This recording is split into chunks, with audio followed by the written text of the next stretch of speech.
नमस्कार students, Roy coaching class के online class में आपका फिर से स्वागत है। आज मैं आपको क्लास 9 का 1.2 एक्सरसाइज 1.2 क्वेश्चन नंबर 3 करवाऊंगा √5। लेकिन उससे पहले मैं आपको दो क्वेश्चंस हो रहे हैं √2 और √3, वो कैसे करना है मैं आपको बताऊंगा कि कैसे करेंगे। ये √2 लोकेट और नंबर लाइन, इसको करने के लिए हमारे पास थोड़ा सा दो बेसिक चीजें हैं, उन पे आप थोड़ा सा ध्यान दें कि कैसे करेंगे। इन दो बेसिक चीजों पे आप ध्यान देंगे तो ये जितने भी क्वेश्चन है, चाहे वो √2 हो, √3 हो, √5, √6, √7, √9, 10, 11, 12, जो भी आपको बनाना हो नंबर लाइन पे, और वो आप आराम से इजीली तौर पे इंडिकेट कर सकते हैं। लेकिन वो पैटर्न आप समझ लीजिए, ये समझने के लिए बहुत जरूरी है, ये ध्यान दें। जैसे √2 है, मान लीजिए आपको √2 की जगह हम √m मान लेते हैं। तो जब भी आपको √m फाइंड करना है तो फाइंड क्या करेंगे हम, पहले सबसे पहले हम क्या फाइंड करेंगे, इसमें √m-1 फाइंड कर लेंगे। क्या फाइंड कर लेंगे? √m-1। ये बेसिक चीज ध्यान रखिए, इसको निकालने के लिए हमें ये चीज निकालनी जरूरी होती है। क्या निकालनी जरूरी है? √m-1 निकालना आपको जरूरी है। दूसरा जो, ये तो पहला वो हो गया बेसिक, और दूसरा बेसिक इसमें होता है पाइथागोरस। क्या होता है? Pythagoras theorem. थ्योरम में क्या है? पाइथागोरस थ्योरम होती है राइट एंगल ट्रायंगल में। आपको मालूम होगा कि राइट एंगल ट्रायंगल यानी ये 90 डिग्री है आपका, तो ये 90 डिग्री है, तो इसके सामने ये क्या होता है? हाइपोटेन्यूज। इसके ये क्या कहलाता है? परपेंडिकुलर, और ये क्या होगा? बेस। तो ये h हाइपोटेन्यूज होता है, हाइपोटेन्यूज का स्क्वायर, परपेंडिकुलर और बेस। इसका फार्मूला क्या लिया जाता है पाइथागोरस थ्योरम? h का स्क्वायर हाइपोटेन्यूज का स्क्वायर इसका टू क्या होता है? बेस का स्क्वायर प्लस में परपेंडिकुलर स्क्वायर। बात समझ में आई? ये आपका फार्मूला होता है, और इसी को जब हम h लिखते हैं, हाइपोटेन्यूज निकालना हो, तो हमारे पास ये आया था b का square by b square plus p का स्क्वायर, यानी परपेंडिकुलर स्क्वायर। पाइथागोरस थ्योरम आपने पहले भी पढ़ रखा है इस चीज को, इसलिए मैं ज्यादा डिटेल में नहीं जा रहा। और इसके लिए मुझे यहाँ क्या करना है, ध्यान दीजिए। इसके लिए ये चीजें आपको दो चीजें ध्यान रखना है। इसके बाद हम यहाँ पे क्या करेंगे, √2 फाइंड करेंगे। √2 में क्या करना है, यहाँ आंसर लेते हैं हम। √2 में आप सीधा एक नंबर लाइन लेंगे, ये 0, ये 1, और ये 1 यूनिट लेते हैं, इसको 1 मानते हैं, इसको 2 मान लिया आपने। तो ये 1 यूनिट को आपने यहाँ पे a मान लिया, इसको आप b मान लें, और b पे आप 90 डिग्री का एंगल बना देते हैं। 90 डिग्री एंगल के लिए एक आपने हमेशा कंपास और रूलर का इस्तेमाल करना है। यदि कंपास और रूलर का इस्तेमाल नहीं कर रहे तो आप इसको D से बनाना चाहे तो बना सकते हैं, लेकिन कोशिश करें कि इसे कंपास और रूलर की सहायता से बनाएं। पर कंपास को आप एक कोई भी एक दूरी लेके आप एक ये सर्कल खींच देंगे, सेमी सर्कल, और ये पॉइंट और इस पॉइंट से इसको आधे से ज्यादा दूरी कंपास खोल के आप ये चाप लगाएंगे और ये आर्क लगाएंगे, तो ये इसको मिलाते हुए लाइन जो खींचेंगे ये आपका 90 डिग्री होगा। क्या होगा? ये 90 डिग्री। ये आपका 90 डिग्री हो गया। ये आपका 1 यूनिट है, इस पे जितना ये दूरी है उतनी दूरी ये आर्क लेके, ये आप रेडियस लेके चाप लगा देते हैं, ये बिंदु पॉइंट सी ले लेते हैं। ये भी आपका 1 यूनिट है, ये भी आपका 1 यूनिट है। बात समझ में आ गई? ये और ये इक्वल होता है, ध्यान दीजिए। ये यूनिट आपने 1 यूनिट मानी है, ये भी आपका 1 यूनिट है। इसको इससे मिला देंगे हम, इसको इससे मिलाया तो ये AC जो है आपका, ये आपका √2 होता है। मैं आपको फिर बता दूं ये कैसे है। हमने यहाँ पे h का वर्ग यानी AC का स्क्वायर लिया आपने, AC का स्क्वायर, और यहाँ पे क्या किसके बराबर हो जाएगा? AB का स्क्वायर प्लस में BC का स्क्वायर, यही होता है आपका। यानी ये h का स्क्वायर है, ये बराबर क्या हो जाएगा? B का स्क्वायर प्लस में P का स्क्वायर। समझ में आ रहा है? तो हम इसको यहाँ लिखेंगे, in right angle triangle, in triangle ABC angle ABC equal to क्या है? 90 degree. ABC equal to 90 degree by Pythagoras theorem लिख दें आप। पाइथागोरस थ्योरम, पाइथागोरस थ्योरम क्या हो जाएगा? AC का स्क्वायर इक्वल टू क्या हो जाएगा? AB का स्क्वायर प्लस में BC का स्क्वायर। ये आपका BC है, AB का स्क्वायर प्लस BC का स्क्वायर। ये आपका 90 डिग्री है ना, ये आपका 90 डिग्री के सामने ये क्या कहलाता है? हाइपोटेन्यूज कहलाता है। ये आपका परपेंडिकुलर और ये आपका B बेस हो गया। समझ में आ गई बात? तो ये ध्यान देना है आपने। तो ये चीज आपको लिखने की जरूरत नहीं है, समझाने के लिए मैंने आपको बताया। यहाँ पे देखिए आप AC यदि आपको निकालना है तो यहाँ पे स्क्वायर जब हटता है तो यहाँ पे अंडर रूट आ जाता है। क्या आ जाता है? यदि स्क्वायर हटाएंगे तो यहाँ पे अंडर रूट। AB कितना है हमारे पास 1 यूनिट है, इसका स्क्वायर। फिर BC आपका कितना है? ये भी आपका 1 यूनिट है, प्लस में BC का स्क्वायर, और ये इसका टू क्या हो जाएगा? 1 का स्क्वायर क्या होगा? 1, प्लस में इस 1 का स्क्वायर क्या हो जाएगा? 1, और ये बराबर क्या हो जाएगा? 1 प्लस 1 क्या हो जाएगा? अंडर रूट 2 आ जाएगा। बात समझ में आई? ये आपका अंडर रूट 2, यानी आपका ये जो हाइपोटेन्यूज आएगा हमेशा ये आपका क्या हो जाएगा? अंडर रूट 2 जो आपने फाइंड करना है ये आ जाएगा आपका अंडर रूट 2। समझ में आ गया? अब उसने कहा है कि इस अंडर रूट 2 को नंबर लाइन पे लोकेट करना है। अंडर रूट 2 को कहां लोकेट करना है? नंबर लाइन पे। तो आप क्या करेंगे? कंपास को आप रेडियस खोल लेंगे, AC के बराबर आप रेडियस ले लेंगे और कंपास से इसको घुमाएंगे। AC सेंटर आप A लेके AC को रेडियस मान के ये आपने घुमाया, तो ये नंबर लाइन को जहां बिंदु पे काटती है उसको हम क्या मान लेते हैं? P मान लेते हैं, और ये आपका अंडर रूट 2 हो जाएगा। तो यहाँ पे लिख देंगे AP बराबर किसके हो जाएगा? AC के बराबर क्या हो जाएगा? Under root 2।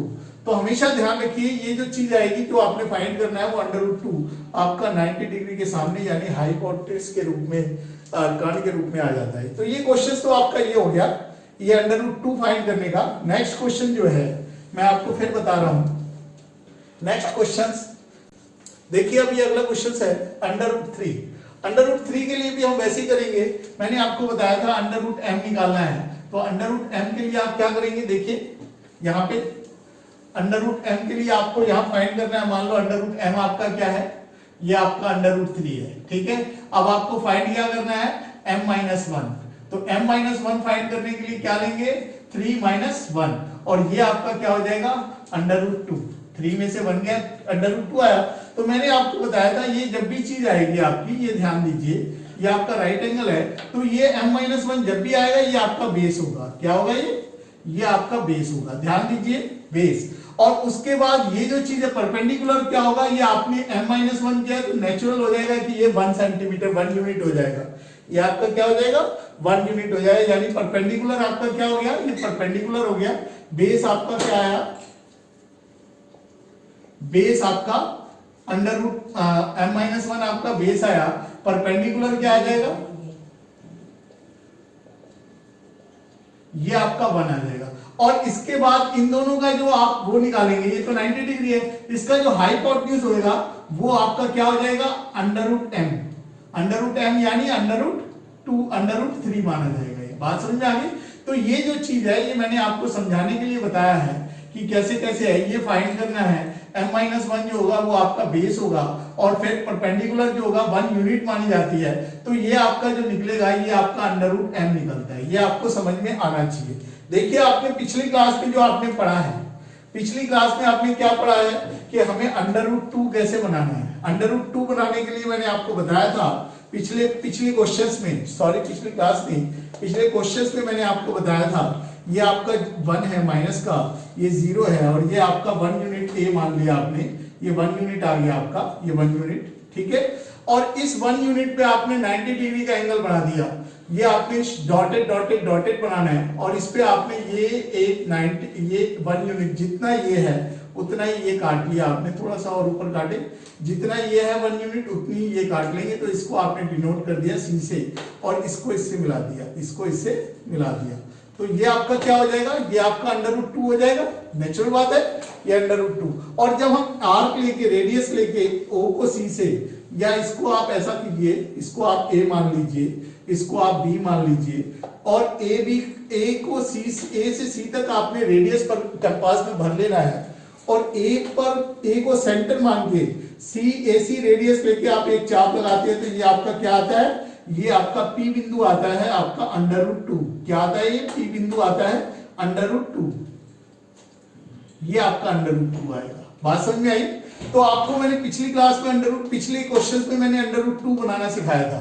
तो आपका ये बेस जो होगा ये आपका अंडर रूट 2 आ जाएगा। ये तो आपको पता चल गया, कोई दिक्कत इसमें? यहां तक कोई दिक्कत नहीं। अब हमारे पास ये आपका पॉइंट आ गया अंडर रूट 2 का। अब हम यहाँ पे क्या करेंगे, इसको मैं थोड़ा सा मिटा देता हूं ताकि आपको क्लियर नजर आए। तो यहाँ पे आप क्या करेंगे, फिर 90 डिग्री का एंगल बनाएंगे, और 90 डिग्री का एंगल बनाते हुए लाइन खींच देंगे ऊपर, और इस पे फिर आपने एक यूनिट फिर काट देना है, जितनी ये यूनिट है एक यूनिट 1 काटना है। अब अंडर रूट 2 तक नहीं काटना, यहां से यहां तक की दूरी काटनी है। ये 1 यूनिट है ना AB तक की दूरी लेके आपने P को रेडियस के सेंटर मान के ये आपने आर्क काटा, इसको आपने क्या मान लिया, मान लीजिए D मान लेते हैं आप, इसको क्या मान लेते हैं आप, D मान लीजिए। क्लियर। अब A को D से मिलाया आपने, A को D से मिलाया, ये आपने A को D से मिला दिया। तो A को D से मिलाया तो आपका ये यहां से यहां तक की दूरी AP कितना हो गया आपका अंडर रूट 2 और PD कितना हो गया आपका 1 आ गया। बात समझ में आ गई। अंडर रूट 2 हमने निकाला था, इसलिए हमने बेस अंडर रूट 2 हमने कैसे बनाया था, पिछले क्वेश्चंस में आपको बताना सिखा दिया था। अब देखिए यहाँ पे क्वेश्चंस देखिए। अब इन ट्रायंगल APD इसमें क्या है, एंगल APD कितने के बराबर है, इसका टू 90 डिग्री। हमने ये 90 डिग्री बनाया था, ये वाला एंगल आपने 90 डिग्री बनाया, ये 90 डिग्री है। तो नेचुरल बात है by Pythagoras theorem, by Pythagoras theorem, by Pythagoras theorem क्या लिखेंगे हम, AD का स्क्वायर, क्योंकि हाइपोटेन्यूज तो आपका AD हो गया ना, अब इसी की जगह आपका हाइपोटेन्यूज क्या है AD का स्क्वायर बराबर क्या हो जाएगा AP का स्क्वायर प्लस में DP का स्क्वायर। बात समझ में आई। तो AD निकालना हो तो हम कैसे निकालेंगे, AD निकालना हो तो AP क्या लिखा है आपने, AP की जगह आपने अंडर रूट 2 क्या माना है आपने, AP की जगह अंडर रूट 2 माना है, तो अंडर रूट 2 यहां लगा दिया इसका स्क्वायर। और DP की जगह आप क्या लिखेंगे 1 प्लस में 1 का स्क्वायर, ये इक्वल टू क्या हो जाएगा अंडर रूट 2 का होल स्क्वायर क्या होएगा, ये 2 स्क्वायर से ये अंडर रूट 2 कट जाता है, तो ये क्या बचेगा 2 बच गया और प्लस में 1, ये आपका अंडर रूट 3 आ जाता है। समझ में आई। ये जो अंडर रूट जो है स्क्वायर से ये कट जाता है, तो ये 2 + 1 इक्वल टू अंडर रूट 3 आ गया। अंडर रूट 3 तक आपको समझ में आ गया। और यही चीज आपने निकालनी थी, यानी हमारे पास ये जो चीज थी ये आपका क्या है अंडर रूट 3 आया। अब हम क्या करते हैं, AD को आर्क ले लेते हैं, क्या ले लेते हैं, AD को रेडियस मान लेते हैं और सेंटर A को मान के एक आर्क खींचते हैं। AD को रेडियस मान के सेंटर A लेके ये आपने एक आर्क खींची, तो ये जहां पे भी आएगा ये आपका जो आएगा, ये आपका क्यू बिंदु ले लिया आपने, ये आपका अंडर रूट 3 हो जाएगा नंबर लाइन पे। बात समझ में आई। ये आपका नंबर लाइन पे अंडर रूट 2 हो जाएगा। कौन सा बिंदु हो जाएगा, ये 1 है ये 2 है, इसके बीच में आपका ये अंडर रूट 3 आ जाएगा। बात समझ में आ गई आपको, क्वेश्चंस क्लियर हो गया होगा। तो मैं यहाँ पे लिख सकता हूं कि AQ इक्वल टू किसके बराबर है, AD के, और AD किसके बराबर है अंडर रूट 3 के। मैंने आपको यहाँ बताया था कि m-1 अंडर रूट 3 - 1 यानी अंडर रूट 2, यानी ये अंडर रूट 2 निकालना है जो हमने बताया था, ये आपका अंडर रूट 2 आया था। तो A से P तक की दूरी आपने क्या लिया अंडर रूट 2, ठीक है। और फिर ये एक AB जो थी आपकी 1 यूनिट हमने यहाँ पे फिर काटी, और ये अंडर रूट 2 का हमने यहाँ पे फिर एक परपेंडिकुलर खींच दिया अंडर रूट 2 पर। उसके बाद हमने AD को मिलाया और फिर ये आपने आर्क लगाई अंडर रूट 3, AQ के बराबर आ गया। तो इस तरीके से हमने ये अंडर रूट 3 भी निकाल लिया है। इसको आपको समझना है कि बेस आपका जो होगा m-1 अंडर रूट 2 होगा, परपेंडिकुलर 1, और जब भी आप निकालेंगे तो ये हाइपोटेन्यूज निकलेगा अंडर रूट, ये जो निकलेगा अंडर रूट है ये आपका हाइपोटेन्यूज होगा, ये आपको ध्यान देना है। इस चीज में मैं आपको एक और चीज बता दूं स्टूडेंट्स कि इन क्वेश्चनों को करने के लिए ये पैटर्न बहुत इजी है, और इस पैटर्न से आप कोई भी इक्वेशन दे दे अंडर रूट में, under root 3, under root 5, under root 7, under root 6, under root 9 तो नहीं होगा, 9 भी कर सकते हैं क्योंकि वो अंडर रूट में नहीं आएगा, लेकिन under root 8, under root 11, under root 12, under root 13, ये सब जितने क्वेश्चंस हैं वो आप इस बेस पे इजीली कर सकते हैं, ये दिमाग में लेके चलना, ठीक है। अब मैं इस क्वेश्चंस को जो बुक का मेथड है वो मैं एक बार फिर बता रहा हूं। इस क्वेश्चंस को मैं बुक के हिसाब से जो बुक में पैटर्न दिया हुआ है मैं वो भी पैटर्न आपको एक बार बता देता हूं, वो भी इजी है। वो कैसे करना है देखिए, करें आप इसी मेथड से। ये मेथड जो मैंने आपको m और अंडर रूट m-1 दिया है वो सिर्फ समझने के लिए दिया है। वैसे बुक में जो मेथड है अंडर रूट 3 का वो इस तरीके से है, मैं आपको बता दूं। ये आपका 0 है, ये -1 है, ये आपका 1 है, ठीक है। इसको आपने A मान लिया, इसको आपने B मान लिया, इसको आपने C मान लिया, और यहाँ पे आपने इस पे 90 डिग्री का एंगल बना दिया। क्या बना दिया? 90 डिग्री का एंगल बना दिया, और 1 यूनिट यहाँ पे फिर आपने काट लिया, ठीक है। ये भी 1 यूनिट है, A भी 1 यूनिट, ये भी आपका 1 यूनिट, ये आपने C ले लिया। 1 यूनिट मतलब क्या होता है, आप 1 सेंटीमीटर भी ले सकते हैं 1 यूनिट को, और यदि इससे थोड़ा बड़ा भी ले सकते हैं तो 1 यूनिट मान के चलना है, ये ध्यान रखना है। अब इसको इससे मिला देंगे हम, ये आपने मिला दिया, और ये जो दूरी आएगी ये आपकी क्या आएगी? √2। आपने अभी प्रूफ किया था, आपने √1 और 1 √2, लेकिन हमने क्या लाना है? √3 लाना है। तो √3 लाने के लिए यहाँ पे भी आप 90 डिग्री का एंगल बना देंगे। क्या बना देंगे? 90 डिग्री का एंगल बना देंगे। इस लाइन पे AC पे आप 90 डिग्री एंगल बनाएंगे, और AC पे 90 डिग्री एंगल बनाने के बाद यही 1 यूनिट, जितनी ये यूनिट है उतनी यूनिट आपको यहां से ये काट लेनी है, ठीक है। और इस यूनिट को, इसको आपने D मान लेना है, और इसको इससे मिला देना है। ये आपका D आ गया, ठीक है। अब ये √2 है, ये 1 है, तो आपको मैंने पाइथागोरस बताया था, √2 का स्क्वायर प्लस 1 का स्क्वायर, और ये अंडर में आ गया, तो ये किसके बराबर होगा? AD के बराबर होगा। ये बताया था ना कि ये 90 के सामने है, तो ये AD क्या होगा? बेस का स्क्वायर परपेंडिकुलर का स्क्वायर बराबर ये।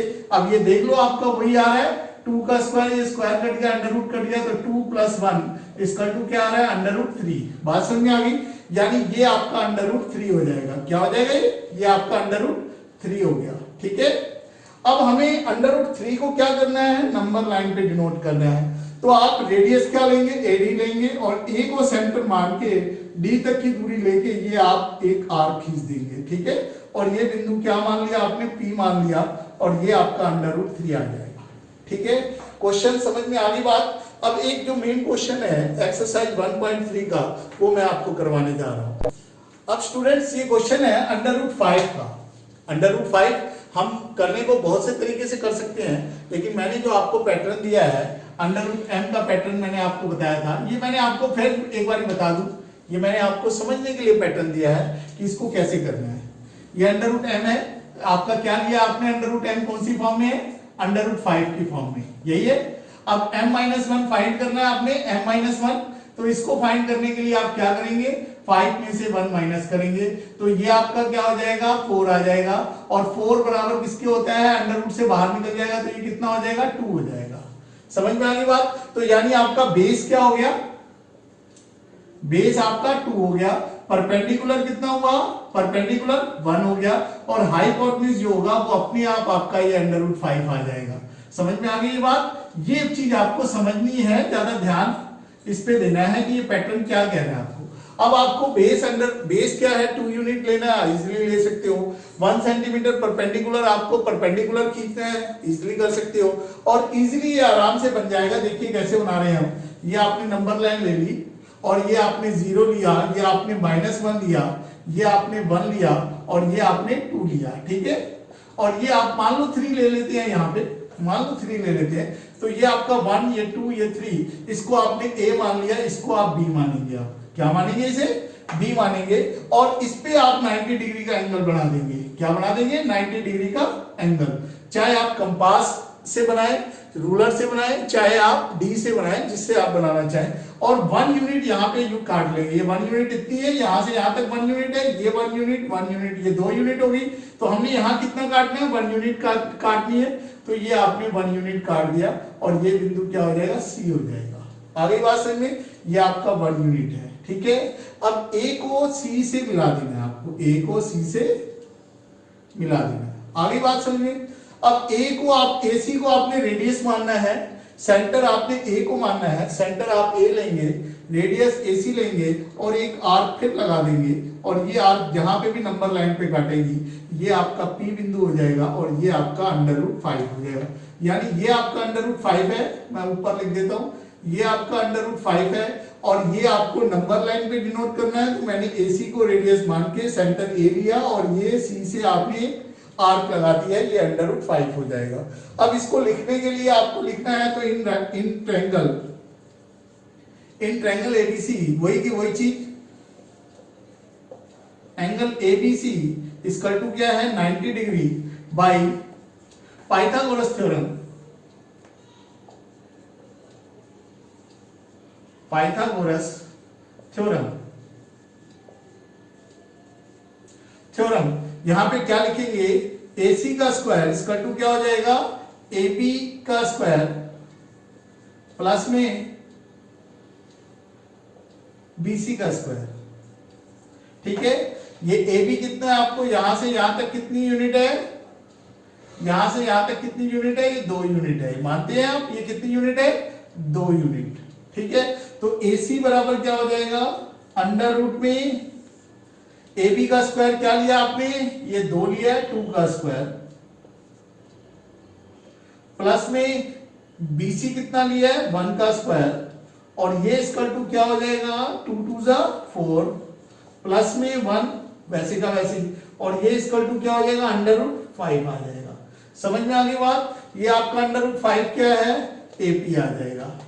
AC किसके बराबर है, AP के बराबर, तो ये आपका अंडर रूट 5 AC हो गया, और AP किसके बराबर है, नंबर लाइन पे आपने क्या लिया, AP लिया है, और ये किसके बराबर है, AC के इक्वल है, और ये बराबर है अंडर रूट 5। ये आपको नंबर लाइन पे लोकेट करने का तरीका है। इसी के साथ थोड़े से क्वेश्चंस मैं और रिमाइंड करवा देता हूं, ये उतार लेना, ये आपको मैंने समझने के लिए बताया है, और ये कुछ क्वेश्चंस आप इस बेस पे कर सकते हैं, इन पे आपको ध्यान देना है। ये कोई ये अपने अपने समझाने का वो है, इन तरीके से चलेंगे तो आप बहुत से क्वेश्चन आप इस पैटर्न पे हल कर सकते हैं। ध्यान दीजिएगा, आज मैं आपको इतना करवा रहा हूं, और इसी पैटर्न से जुड़े हुए आगे बहुत से क्वेश्चंस होंगे, वो मैं इंपॉर्टेंट बेस्ड क्वेश्चन जब आपको करवाऊंगा तो मैं आपको बताऊंगा। ठीक है, थैंक यू, धन्यवाद, ध्यान दीजिए अपना।